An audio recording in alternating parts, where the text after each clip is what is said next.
Novrianti Hermawan 17. Pengisi suara, Bimoy. Episode ke-77, Mencintai dalam Kekurangan. Selamat mendengarkan. Januar, pemilihan ujung piyama rumah sakit yang dipakai Mia. Pria itu mengalihkan tatapannya pada Mia, enggan menatap pria berpakaian tentara yang tengah mengintimidasinya. Sudah hampir 30 menit lamanya, Januar diinterogasi. Terlihat menegangkan bagi Mia. Julian dan Maura, namun sepertinya tidak untuk Januar. Pria berwajah tampan itu terlihat tenang dan biasa saja. Jadi kenapa kalian bisa menikah? Dan kenapa tidak mengabari kami? Apa kamu sudah lupa kalau kakak dan kakak iparmu ini masih hidup, Almia? Bibir Mia menutup rapat mendengar kakak iparnya, terus saja mencecar. Perlahan Mia mengangkat wajahnya, memberanikan diri untuk menatap kedua kakaknya. Walaupun sedari tadi Amira diam, namun Mia sangat tahu kalau kakak kandungnya itu sudah mempercayakan semuanya pada pria menjadi suaminya. Warga salah paham, Kak.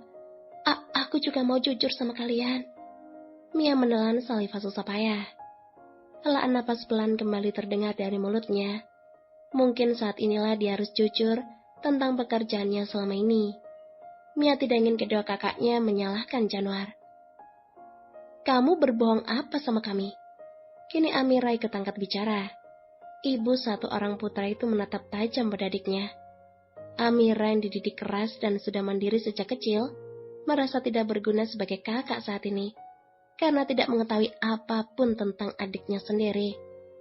Adik yang dia rawat sejak kedua orang tua mereka tiada. Amira yang ingin berbakti pada suaminya, harus rela meninggalkan Almia sendiri, setelah gadis itu lulus kuliah. Aku sebenarnya enggak kerja di dinas sosial, Kak, cicitnya. Kedua alis Amira menukik, tatapannya semakin tajam, raut kecewa sangat ketara di wajahnya. Namun sepertinya Amira berusaha menahannya agar tidak meledak. Terlebih saat merasakan usapan lembut di punggungnya. Dengarkan Mia berbicara, bisik sang suami. Amira menarik napasnya dalam, perlahan raut wajahnya berangsur tenang. Aku kerja sebagai pengasuh anak berkebutuhan khusus, membantu yayasan, dan Janu adalah salah satu anak yang kuasuh. Ibunya lagi. Mia menggigit bibirnya, tangannya menggenggam erat lengan Januar. Bahkan tanpa sadar, Mia merapatkan tubuhnya pada Januar untuk mencari perlindungan. Saat melihat kedua biji mata Amira siap keluar dari tempatnya. Jadi dia? Iya, kakak ipar. Aku adalah pria autis. Maafkan aku karena sudah menikahi adikmu tanpa izin. Maaf, karena pria yang tidak sempurna ini sudah berani mencintai gadis sempurna seperti adikmu. Maafkan aku, karena aku dengan tidak tahu dirinya sudah berani menyayangi Almia. Maafkan aku. Ucapan Januar terhenti saat Mia memeluknya dari belakang. Gadis itu menumpahkan air matanya. Mia tidak ingin lagi mendengar Januar merendahkan dirinya di hadapan kakak dan kakak iparnya. Maafkan aku, karena aku tidak akan pernah bisa dipisahkan dengan Almia. Ibunya lagi penuh ketegasan. Kedua mata Januar menatap lurus pada Amira dan suaminya.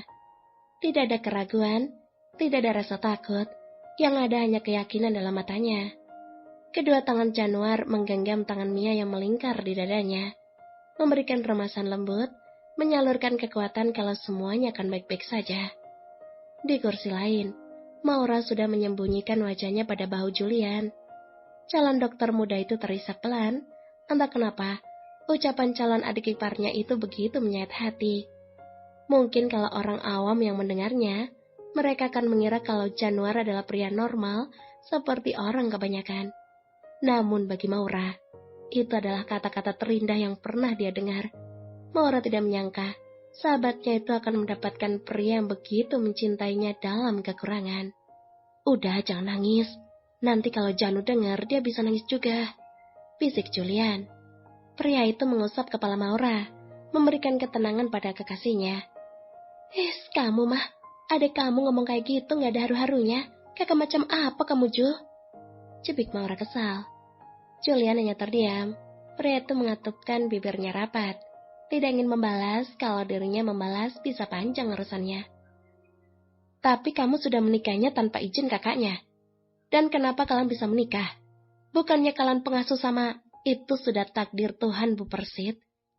Adik saya dan Mia sudah dijodohkan sama Tuhan. Kalian berdua tenang aja deh. Saya yakin 100%. Januar bisa bertanggung jawab selayaknya suami. Dia memang pria berkebutuhan khusus. Adik saya autis sejak dia balita karena sakit. Itu kata mama kita. Tapi jangan pernah raguin otaknya. Dia bisa bobol banyak data perusahaan nakal yang berani nyerang perusahaan keluarga Rajendra. Selah Julian. Entah kenapa hatinya merasa gosong saat mendengar Januar terus saja merendahkan diri depan orang lain. Jangankan bobol data perusahaan, bobol adik kalian aja udah bisa dia. Ceplosnya lagi. Maura, yang sedari bersandar di lengannya langsung mendelik, begitu pula dengan Mia. Mulut Julian memang tidak bisa difilter. Maura bahkan memberikan cubitan mautnya di paha Julian. Bisa-bisanya, Julian bercanda di situasi seperti ini, batin Mia dan Maura.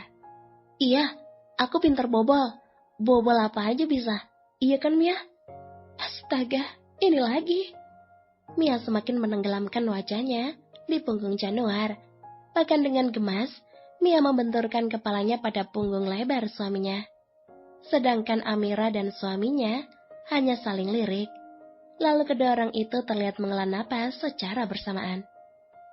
Temukan kami dengan orang tua kamu besok, tegas Amira. Januar menoleh. Keduanya bertemu saat Mia mengangkat wajahnya. Sepasang suami istri itu mengangguk pelan. Mau tidak mau, Januar dan Mia harus menuruti kemauan Amira. Episode ke-78, Permintaan Julian. Selamat mendengarkan. Januar memeluk erat tubuh Mia. Kedua matanya terpejam erat, namun kedua tangannya enggan menjauh dari sang istri. Saat ini tinggal mereka berdua. Julian dan Maura sudah pulang, begitu pula dengan Amira serta suaminya. Amira dan sang suami memberikan waktu pada Januar untuk membawa mereka menemui orang tuanya sampai Mia pulih. Sepasang suami istri itu hanya menurut demi kelangsungan masa depan mereka. Cepat atau lambat, toh mereka harus mempertemukan kedua keluarga. Walaupun Mia dan Januar harus menyaksikan drama kasta dan derajat yang akan dibahas oleh Nyonya Rista ataupun Eyang Putri, mereka yakin itu. Mia, jangan tinggalin Janu. Januar mengigau. Pria berwajah baby face itu semakin menyerukan wajahnya ke leher Mia. Terdengar isakan kecil keluar dari bibirnya. Mia juga dapat merasakan kalau bau Januar bergoncang kecil. Mia nggak kemana-mana. Mas Janu bobo ya. Mia juga mau bobo, biar kita bisa cepat pulang. Lirih Mia sembari mengusap lembut kepala suaminya. Sesekali, Mia memberikan kecupan kecil dan dalam di pucuk kepala, serta pelipis suaminya. Bahkan dengan gemas, Mia membalas dekapan Januar dengan satu tangannya. Mia sayang sama Mas Janu. Mas Janu harus kuat ya, biar kita bisa terus bersama. Mas Janu tahu, Mia nggak mau jauh dari Mas Janu. Mia berbisik pelan di telinga Januar. Bahkan dengan gemas, Mia mengecup ujung hidung Januar saat pria itu merubah posisi tidurnya. Janu, enggak mau Mia jauh-jauh. Igaunya lagi. Kedua mata Mia yang hampir saja terpejam terbuka kembali. Bahkan kedua sudut bibir Mia berkedut kecil mendengar Januar mengigau. Gemes banget sih, jadi pengen gigit. Kamu mau kemana, Julian? Langkah Julian terhenti. Pria berkemeja abu-abu itu menatap malas pada wanita setengah baya yang tengah menuruni anak tangga bersama seorang gadis. Kenapa Mama masih nampung dia di sini? Julian berdeci tidak suka pada gadis yang digadang-gadang akan dijodohkan dengannya itu. Julian, jaga sikap kamu. Nyonya Rista memperingatkan putranya. Jelas sangat terlihat kalau Nyonya Rista tidak suka mendengar nada ketus dan sinis Julian. "Tante, udah. Feby nggak apa-apa kok." Julian kembali berdecih. Dia benar-benar tidak habis pikir. Kenapa sang mama masih saja termakan wajah manis buruk rupa yang selalu Feby tampilkan. "Aku nggak nyangka kalau mama lebih milih cewek ini daripada anak mama sendiri. Bahkan mama udah bikin Janu kecewa. Harus mama tahu. Januar bilang kalau dia nggak mau ketemu lagi sama mama." Julian menaikkan satu garis bibirnya. Kedua matanya menatap remeh pada Feby yang tengah menundukkan kepalanya.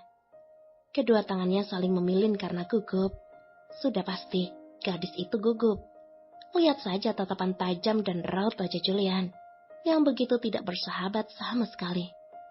"Feby nggak sengaja, nak. Dia nggak sengaja nabrak Mia. Mama cuma ingin kalian ngerti dan bicarakan masalah ini baik-baik." "Mama, Julian, kamu mau kemana? Mama belum selesai bicara." Nyonya Rista berjalan cepat menyusul Julian, meninggalkan Feby yang terlihat jengkel karena Julian sama sekali tidak mau melirik kepadanya. Feby bahkan tidak tahu lagi harus berbuat apa untuk mendapatkan simpati Julian. Jangankan simpati, lirikan dan tatapannya dari Julian saja dia tidak pernah mendapatkannya. Di sisi lain, Nyonya Rista masih mengejar putra pertamanya. Wanita setengah baya itu terlihat panik saat melihat Julian hendak memasuki mobilnya. "Julian, dengerin mama!" Julian kembali menutup pintu mobilnya. Pria itu mengusap kasar wajahnya. Di dalam hatinya saat ini, ingin rasanya dia memaki dan berteriak. Namun akal sehatnya masih berfungsi. Julian masih ingin menikah dengan Maura, dan tidak ingin dikutuk jadi batu oleh mamanya. "Mama yang harus dengerin aku sama Januar. Coba mama ngertiin perasaan anak-anak mama. Mama mati-matian belain Feby. Emangnya kalau mama punya masalah, cewek itu yang ada buat mama?" Julian menjeda ucapannya dengan napas tersengal. "Enggak kan? Kita yang selalu ada buat mama. Bukan dia ataupun orang lain. Cuma aku, Janu, Eyang, dan sekarang Mia. Dan bentar lagi istri Julian mah. Kita yang bakalan ada buat mama. Jadi tolong aku sama Janu gak minta yang aneh-aneh. Sama mama. Cukup kasih kita restu sama doa baik mama udah cukup." Imbuhnya, Julian menarik napasnya dalam. Dadanya bergemuruh dan terasa sesak. Sementara Nyonya Arista masih bungkam. Wanita bersanggul itu menatap sendu pada Julian. "Sekarang terserah mama. Aku yakin mama bisa bedain mana yang baik dan yang buruk buat kita. Julian cuma berpesan sama mama. Tolong jenguk Mia. Kalau mama masih mau dipercaya sama Januar. Aku juga minta sesuatu sama mama. Tolong lamarin Maura buat Julian mah. Cuma itu yang anak-anak mama minta. Nggak macem-macem kok." Julian mengakhiri ucapannya. Pria itu berbalik. Julian segera memasuki mobilnya. Dia berharap kalau sang mama akan mengerti ucapan dan keinginan anak-anaknya. Semoga saja sang mama bisa paham dan mau memahami keinginan sederhana dia dan Januar. Si suara Pimoy. Episode ke-79, Restu. Selamat mendengarkan. Gerakan tangan Nyonya Arista berhenti di udara. Dia terlihat ragu untuk menggapai handle pintu di depannya. Berkali-kali, wanita setengah baya itu menghela napas kasar. Detak jantungnya bergemuruh. Sejujurnya, Nyonya Arista belum sanggup untuk bertemu putra bungsunya. Apalagi harus melihat wajah tidak bersahabat yang akan ditunjukkan Januar padanya nanti. Namun, setelah dia memikirkan ucapan Julian, merenunginya, melihat lagi ke belakang, rasa bersalah dan egois terasa sangat menghantuinya. Dia memang berstatus hanya sebagai ibu sambung bagi Januar, orang asing yang masuk ke dalam hidup pria lugu itu sejak 24 tahun yang lalu. Lebih tepatnya, saat Januar masih berusia 1 tahun. Awal pertemuan yang langsung membuat Nyonya Rista jatuh cinta pada sosok kecil yang selalu menatap penuh binar padanya. Uluran tangan kecil itu selalu membuat dia bergetar. Kedua tangannya menghangat, kala ada dua tangan kecil yang terus menggenggamnya setiap waktu. Julian dan Januar. Dua sosok yang selalu membuatnya merasa menjadi wanita sempurna. Terlebih, ada pria yang mau menerima dirinya serta Julian, tanpa syarat. Maafkan aku, Mas. Mbak, aku belum bisa menjadi ibu yang baik untuk Januar. Maafkan Mama, Janu. Arista bergumam melirih. Kedua matanya menatap lurus ke depan. Dalam hatinya bertekad kalau dirinya akan berbicara dari hati ke hati dengan Januar. Tadi pagi, Nyonya Arista sudah menyuruh Feby pulang, walaupun gadis itu menolak dan sangat tidak mau. Nyonya Arista memaksa demi kebaikan semuanya. Pintu terbuka. Nyonya Arista segera masuk ke dalam ruang rawat Mia. Saat ini Mia sudah dipindahkan ke ruang rawat kelas VVIP atas kemauan Januar. Saat pria itu kembali dari kediaman Rajendra. Langkah Nyonya Arista terhenti sejenak. Kedua netra sendunya menatap satu persatu orang yang ada di ruangan itu. Helaan napas kembali terdengar. Dengan yakin wanita setengah baya itu kembali melangkah, mendekat pada mereka. "Mama," gumam Julian. Dahi pria itu berkerut melihat kedatangan mamanya. Namun, tidak dipungkiri kalau dia juga senang akhirnya sang mama mau mendengarkan ucapannya. "Eyang pikir mamamu gak bakalan kesini, gara-gara ngelonin anaknya si Baskoro. Untung saja Eyang gak pulang ke rumah. Kalau Eyang sampai pulang, udah Eyang tendang tuh si Feby." Semua orang yang ada di ruangan itu menahan senyuman kalau mendengar ocehan Eyang Putri. Wanita sepuh itu memang baru kembali ke kota ini. Sebenarnya kemarin Julian yang menjemputnya di bandara tanpa memberitahu sang mama. Julian bahkan tidak membawa Eyang Putri pulang ke kediaman Rajendra, melainkan ke rumah sakit di mana Mia tengah dirawat saat ini. Eyang Putri sempat mengomel pada kedua cucunya karena tidak memberitahu dirinya dari jauh-jauh hari. Apalagi saat Januar menceritakan kalau Mia terluka karena ingin menyelamatkannya. Kalau saja Mia tidak mendorongnya, mungkin saja dirinya yang menempati ranjang rumah sakit sekarang. Eyang Putri juga semakin geram saat Julian bercerita kalau sang mama mau menjodohkannya dengan Feby, anak dari perusahaan garmen yang bernama Baskoro Raharjo. Dan yang lebih membuat Eyang Putri murka adalah saat Januar menceritakan kalau orang yang menabrak Mia itu adalah Feby, dan sang mama malah ingin melindungi serta menyembunyikan kenyataan itu dari mereka. "Ibu sudah pulang. Kenapa ibu nggak pulang ke saya, mending di sini nungguin cucu mantu saya, daripada harus satu rumah sama orang yang sudah menabrak cucu saya." Arista, kamu nggak tahu ya kalau Mia itu celaka gara-gara menyelamatkan anak kamu? Terus kenapa kamu malah mau melindungi penabraknya? Di mana otak sama pikiran kamu, Arista? Eyang Putri sudah tidak bisa menahan emosinya. Raut wajahnya terlihat begitu kesal. "Maaf Bu, aku memang salah. Enggak seharusnya aku bersikap egois pada kedua putraku. Julian, Janu, maafin Mama ya." "Mama." Belum sempat Nyonya Arista menyelesaikan ucapannya, Januar sudah terlebih dahulu menubruk tubuhnya. Jujur, selama beberapa hari ini, Januar membohongi dirinya sendiri. Sebenarnya, dia sangat merindukan Arista. Ingin memeluk wanita itu, bermanja dan menceritakan semua hal yang baru dia rasakan saat bersama Mia. "Janu, udah maafin Mama," gumamnya. Ekor mata Januar melirik pada Julian yang masih belum bergerak dari tempatnya. Decakan kecil keluar dari bibir pria berdimpel di dagu itu. Walaupun tayal, Julian akhirnya mendekat pada adik dan mamanya, memeluk kedua orang itu, bahkan menggumamkan kata maaf pada sang mama. Tak jauh dari ketiganya, Mia menarik kedua sudut bibirnya, tersenyum tipis saat melihat suami serta mama mertuanya telah berbaikan. Mia sebenarnya juga terkejut saat mengetahui kalau mobil yang menabraknya itu ternyata milik Feby, karena selama dirinya dirawat, Januar belum pernah menceritakan apapun padanya. Mungkin Januar tidak ingin dia berpikir berat sebelum sehat total. "Cepat sehat ya, Eyang akan nunggu kalian pulang. Jangan lupa bawa kakakmu juga. Eyang ingin bertemu dengan mereka." Mia menoleh. Kedua netranya begitu berbinar mendengar penuturan wanita sepuh yang ada di sisinya. Mia tidak menyangka kalau Eyang Putri mau menemui kakak serta kakak iparnya. "Iya, Nyonya Eyang. Nanti Mia." Belum sempat Mia berbicara, pintu ruang rawat inapnya kembali terbuka. Di ambang pintu, Sudah ada 3 orang dewasa dan 1 bocah laki-laki berusia 4 tahun tengah menatap ke arah mereka. "Kak Amirah," lirik Mia. Bukan hanya Mia yang terkejut melihat kedatangan Amirah dan yang lainnya, tapi juga Eyang, serta ketiga orang yang masih berpelukan satu sama lain. "Apa itu kakak kamu?" Eyang Putri berbisik. Mia mengangguk. Tangannya memilin ujung selimut rumah sakit yang membalut tubuh bagian bawahnya. Mia melihat Amira dan kakak iparnya mendekat. Sedangkan Maura, sahabatnya itu memilih untuk membawa keponakannya duduk di sofa. "Gimana keadaan kamu? Maaf, kakak kesiangan datangnya." Amira membelai wajah adik semata wayangnya.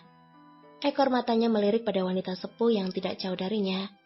Amira tersenyum ramah, dan senyumannya itu dibalas oleh Eyang Putri, tidak kalah ramah. "Perkenalkan, saya Amira, kakak Almia." Amira mengulurkan tangannya. Senyuman ramah masih terpatri di wajah ayunya. "Saya Rosita, eyangnya Januar. Saya senang bisa bertemu dengan kakaknya, cucu mantu saya. Maaf, karena kami sudah lancang menikahkan mereka tanpa..." "Tidak apa-apa, Bu. Mungkin mereka sudah berjodoh. Saya cuma berharap, tolong jaga Mia selama saya tidak ada di sini. Karena saya tidak bisa meninggalkan suami dan anak saya. Apalagi saat beliau bertugas. Mau tidak mau saya harus ikut selama putra kami belum memasuki jenjang sekolah." Amira menatap penuh permohonan. Kedua matanya menyeratkan banyak hal. Apa yang diucapkan Amira memang benar, dirinya tidak dapat selamanya bersama Almia. Saat ini Amira berharap kalau Januar dan keluarganya akan menjaga Mia selama dia tidak ada. "Kamu tenang saja, saya berjanji akan menjaga Mia dengan baik."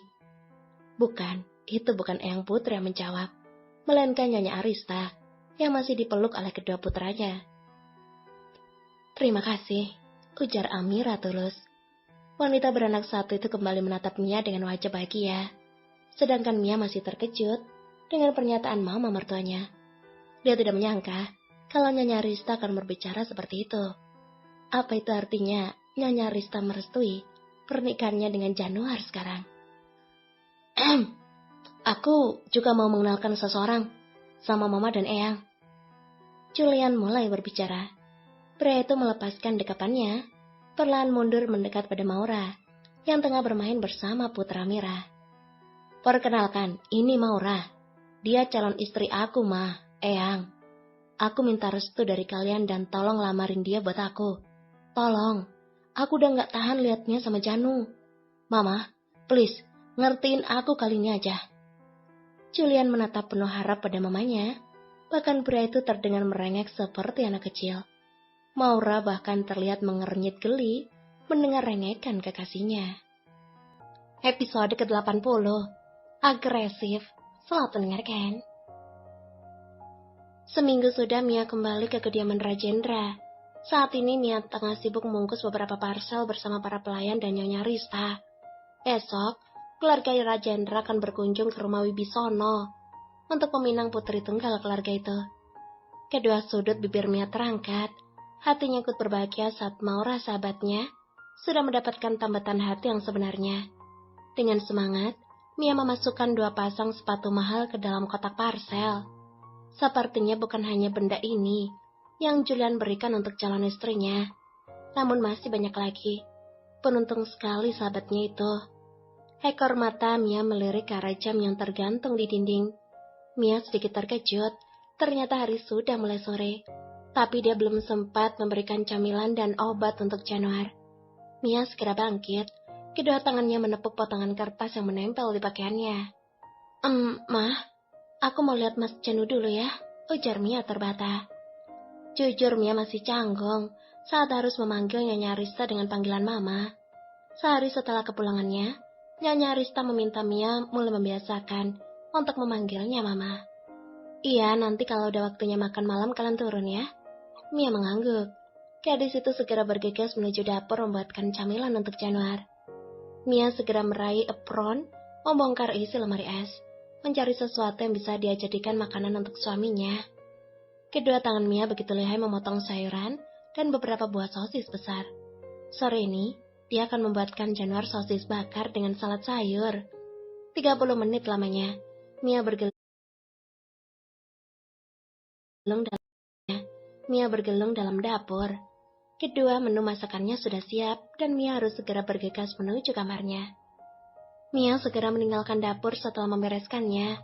Dia berjalan tergesa karena tidak ingin kalau Januar melewatkan waktu minum obatnya. Pintu lift yang menuju lantai kamarnya terbuka. Mia bergegas keluar dengan langkah lebar. Nampan besar berisikan 2 menu makanan yang dia bawa sama sekali tidak menyusahkannya. Langkah Mia terhenti. Gadis cantik itu menghela napas kasar saat sudah berada di depan pintu kamarnya. Tanpa mengetuk, Mia segera masuk. Langkahnya melambat saat dirinya tidak menemukan siapapun dalam kasana. "Mas Janu?" panggilnya. Mia meletakkan nampan yang dibawanya di atas tempat tidur. Kedua matanya menatap liar ke seluruh sudut kamarnya. Kosong, Januar tidak ada di dalam. Helaan napas kembali terdengar. Mia memutuskan untuk mencari di kamar mandi. Dengan langkah yakin Mia mendekat. Satu tangannya terangkat hendak mengetuk pintu kamar mandi. Namun, gerakannya terhenti saat sudut matanya melihat seseorang di balkon kamar. Dahi Mia berkerut dalam. Kedua matanya mengerja pelan saat melihat Januar tengah berdiri di balkon, hanya menggunakan sepotong handuk.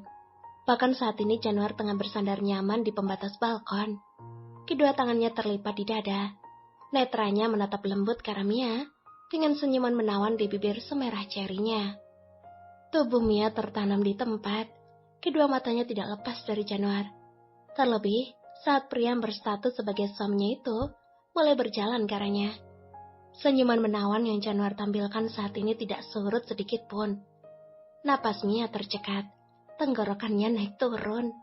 Bahkan tanpa sadar, Mia melangkah mundur hingga menabrak pintu kamar mandi. Saat Januar semakin mengikis jarak dengannya. "Kenapa lama sekali?"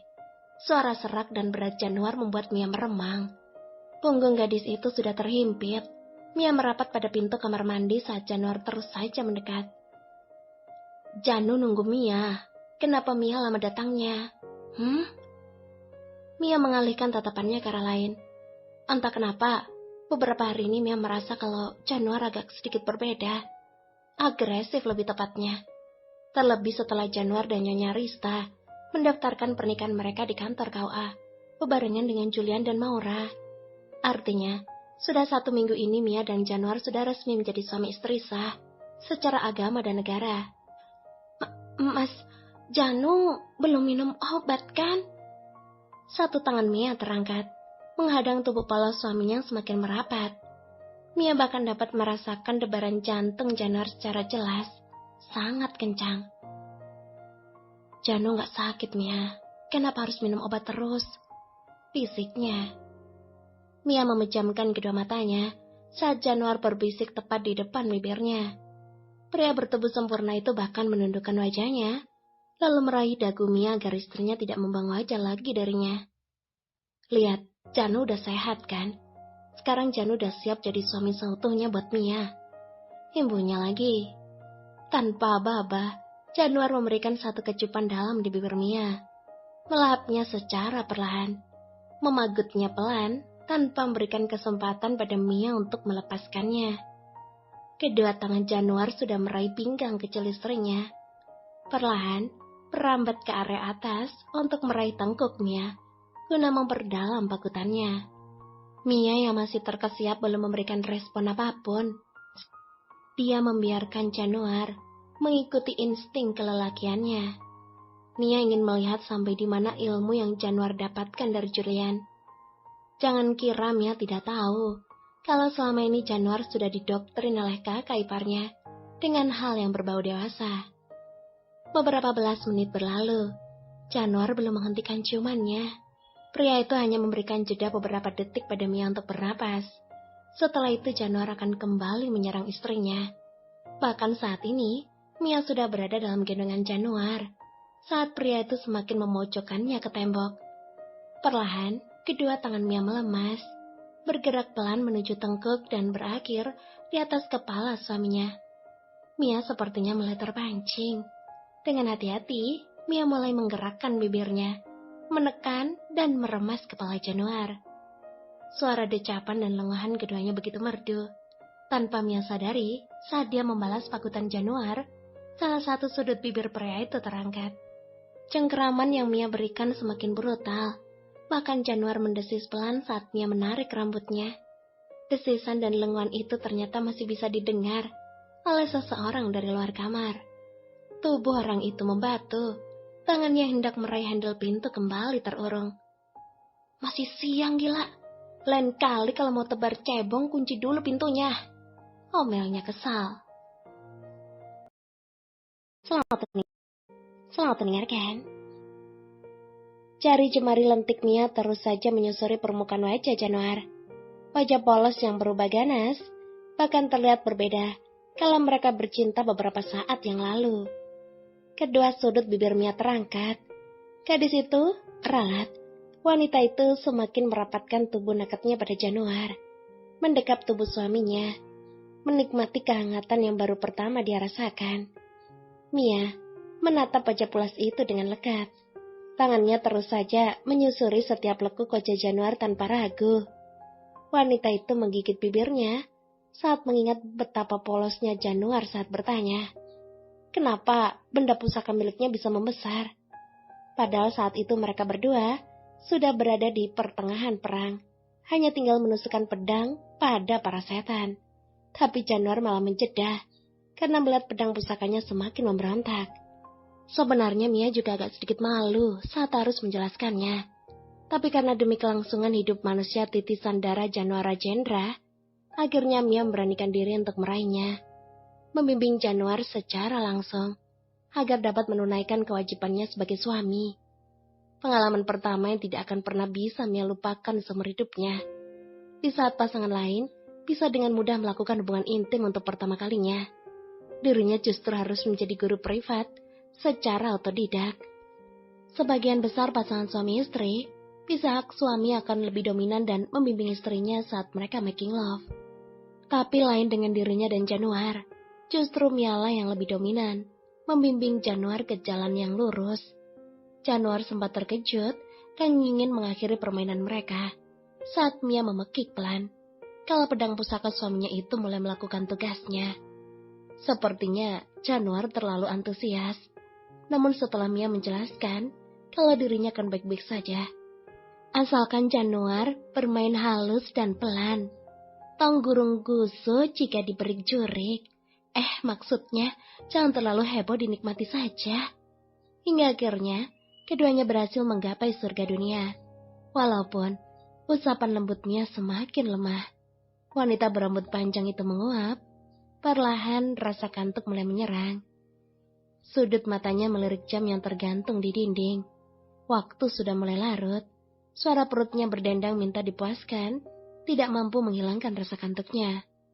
Mia dan Januar melewatkan makan malam, karena pertempuran penuh drama dan air mata. Mimpi yang indah, sayang, bisik Mia di telinga Januar. Perlahan kedua mata Mia terpejam, tangannya melingkar erat di tubuh Januar. Di saat Mia mulai memasuki alam mimpi, kedua mata Januar terbuka. Pria itu menoleh, sudut bibirnya terangkat, tangannya terulur menyentuh pelan belahan bibir milik istrinya. Tanpa ragu Januar memberikan suatu kecupan dalam di bibir merah Mia. Senyumannya melebar. Bahkan Januar dengan senang hati membalas dekapan hangat istrinya. Janu, cinta Mia, lirihnya. Januar tersenyum, sembari memejamkan kedua matanya. Bahkan pria itu semakin memepetkan tubuhnya, hingga keduanya begitu erat. Selamanya, imbuhnya lagi, sebelum Januar benar-benar kembali tertidur. Julian terus saja menghirup udara sebanyak mungkin. Entah kenapa dia merasa tremor di saat tidak tepat seperti ini. Nyonya Arista yang duduk di dekatnya pun terlihat mengernyit dalam. Wanita berkebaya hitam itu menatap datar pada Julian. Entah sudah berapa kali Julian bertingkah seperti orang sawan. Tidak mau diam, bahkan kadang berbicara sendiri membuat dia sedikit khawatir. Julian, kamu bisa diam gak sih? Sentak Nyonya Arista. Wanita setengah baya itu menghela napas pelan. Kedua matanya tertutup, dia berusaha menahan gejolak kesalnya. Julian yang selalu over percaya diri kini berubah menjadi pria culun. Pria berjas marun itu menyandarkan tubuhnya dengan pasrah. Rasanya dia ingin sekali mempercepat waktu, agar lamaran ini bisa dia lewati dengan mudah. Tapi sepertinya itu hanya ada dalam angan saja. Kenyataannya, Julian masih harus menghadapi Tuan Wibisono bila menginginkan putri tunggalnya. Kamu kok kalah sama adikmu, Jul? Lihat Janu, dia nggak tremor. Kayak kamu pas kakaknya Mia ngeinterogasi dia. Ini belum apa-apa udah kayak orang sawan aja. Cetusnya Rista. Eyang Putrens dari tadi melihat dan mendengarkan hanya tertawa kecil. Wanita sepuh itu menepuk pundak Julian. Dia tidak menyangka kalau cucu sulungnya itu bisa tremor seperti ini. Tenang, nanti Eyang bantuin, godanya. Julian tidak menyaut. Pria itu lebih milih untuk memejamkan kedua matanya dan mencoba menenangkan diri. Sementara di mobil lain, Mia dan Januar masih saling diam. Kedua orang itu telah salah tingkah sejak bangun tidur tadi. Terlebih saat keduanya masih sama-sama telanjang bulat kala terbangun. Dan sialnya waktu bangun mereka berbarengan. Mia dan Janu memang tidak berteriak karena menyadari apa yang sudah terjadi tadi malam. Tapi tetap saja malu karena mereka merasakan hingga sekarang. Walaupun begitu, mereka berdua tetap saja mencari situasi untuk saling menyentuh. Bertautan jari jemari, contoh sederhananya. Moy, episode ke-82, kebahagiaan yang sesungguhnya. Selamat mendengarkan. Bagaimana para saksi? Sah? Sah! Suara gemuruh para saksi dan tamu yang menghadiri acara di kediaman keluarga Wibisono mengiringi ikrar suci yang diucapkan oleh Julian. Pria berdimpel di dagu itu terlihat masih syok. Begitu pula gadis yang baru saja menyandang sebagai istrinya. Kedua sejoli itu tidak menyangka kalau acara lamaran yang direncanakan berubah menjadi acara ijab kabul. Jul, tanda tangan. Julian tersentak, dia menoleh saat mendapatkan cubitan di pinggangnya. Kedua mata Julian berkedip cepat saat melihat sang mama mendelik padanya. Dengan wajah pucat pasi, tangan bergetar, perut bergejolak. Mental yang dihantam tanpa persiapan. Julian mencoba untuk meraih ballpoint yang ada di depannya. Perlahan dia mulai membubuhkan tanda tangan saat bapak penghulu membimbingnya. Setelah Julian selesai, kini giliran Maura yang harus menandatangani beberapa berkas pernikahan mereka. Kondisi Maura sama terkejutnya dengan Julian. Mereka berdua tidak menyangka kalau kedua orang tua mereka merencanakan ini semua. Pantas saja sang mama sibuk setengah mati. Melamar saja seperti mau seserahan. Ternyata di sini ada abon di balik lemper. Tapi sejujurnya, dalam hati Julian yang terdalam, dia sangat bahagia sekali. Sang mama ternyata lebih mengerti apa yang diinginkannya. Julian tertawa jahat dalam hati. Lihat saja, dia tidak akan melepaskan gadis cantik pujaannya setelah ini. Bila perlu, Julian akan menyeret Maura ke hotel, agar tidak akan ada yang mengganggu acara bulan madu mereka.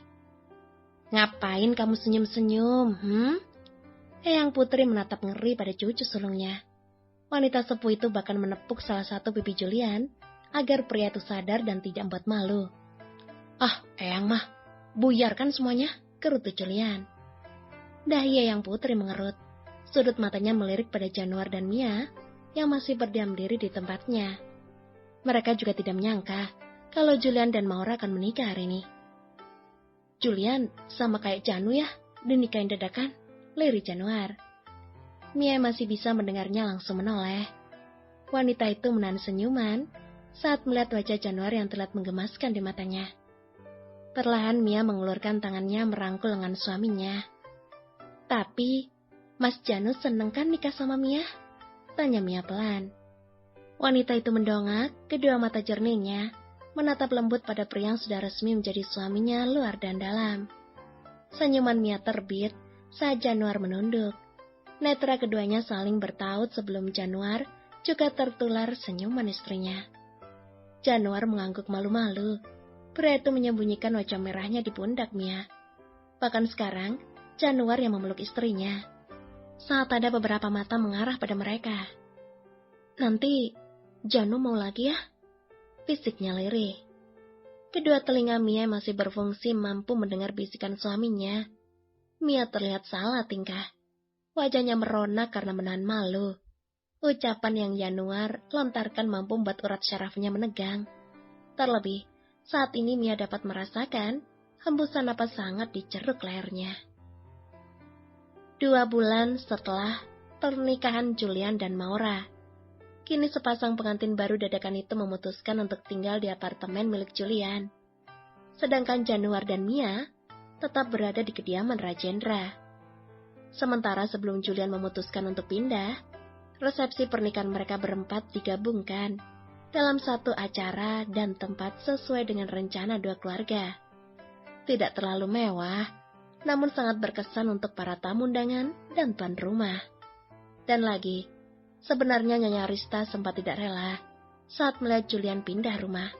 Tapi karena itu adalah bentuk tanggung jawab seorang pria pada wanitanya, Nyonya Arista hanya bisa mengikhlaskan dan mendoakan putranya. Sebenarnya bukan hanya Julian yang ingin pindah rumah, Januar pun ingin tinggal di rumah sederhana milik orang tua Mia. Namun karena melihat sang mama menangis saat dia meminta izin, Januar dan Mia menjadi tidak tega. Nyonya Rista dan Eyang Putri mengatakan kalau mereka pasti akan mati dalam kesepian kalau Januar dan Mia juga ikut pergi dari kediaman Rajendra. Dan disinilah Januar dan Mia duduk berdua sembari berpelukan mesra. Menikmati hembusan angin malam yang bertiup lumayan kencang, membuat Mia semakin mengeratkan pelukannya pada Januar. Satu tangan besar milik Januar terus saja mengusap perut rata milik istrinya. Sangat terlihat jelas raut wajah bahagia Januar saat ini. Mereka sehat kan? Kapan mereka keluarnya? Tanyanya polos. Mia dari tadi sudah memejamkan kedua matanya terlihat mendongak. Senyuman manisnya terbit. Satu tangan Mia terulur untuk mengusap punggung tangan Januar yang masih setia menempel di perut ratanya. Sehat, Papa jangan khawatir ya, ucap Mia antusias. Senyumannya semakin melebar. Mia juga ikut mengusap pelan permukaan perutnya. Beberapa hari yang lalu, dia dinyatakan hamil 6 minggu. Kabar mengejutkan itu mampu membuat Januar terdiam karena masih tidak mengerti. Terlebih, saat melihat gambar hitam putih yang ditunjukkan oleh mamanya. 2 titik kecil yang mampu membuat otak jenius Januar berpikir keras. 2 titik sebesar kacang itu juga membuat Eyang Putri dan Nyonya Arista menangis haru. Mereka tidak menyangka kalau Januar, putra mahkota keluarga Rajendra, yang selalu mereka lindungi dan sayangi, mampu menghasilkan 2 bayi kembar sekaligus. Sementara Julian dan Maura masih merencanakan kehamilan setelah Maura lulus sekolah kedokterannya. Mia nggak nyangka bakalan punya anak kembar, ujar Mia bahagia.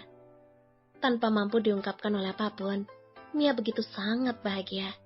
Dia masih tidak menyangka kalau anak yang diasuhnya kini menjadi teman hidup serta ayah dari anak-anaknya. Mia cinta sama Mas Janu, ucapnya penuh cinta. Kedua matanya menatap lekat Januar yang juga tengah menatap dalam penuh puja padanya. Janu juga cinta sama Mia, balasnya. Senyuman Mia semakin melebar, bahkan dia semakin memeluk erat tubuh suaminya tanpa ingin melepaskan. Janu juga sayang sama dedek kembar, ujarnya lagi, sembari membalas dekapan erat Almia istrinya.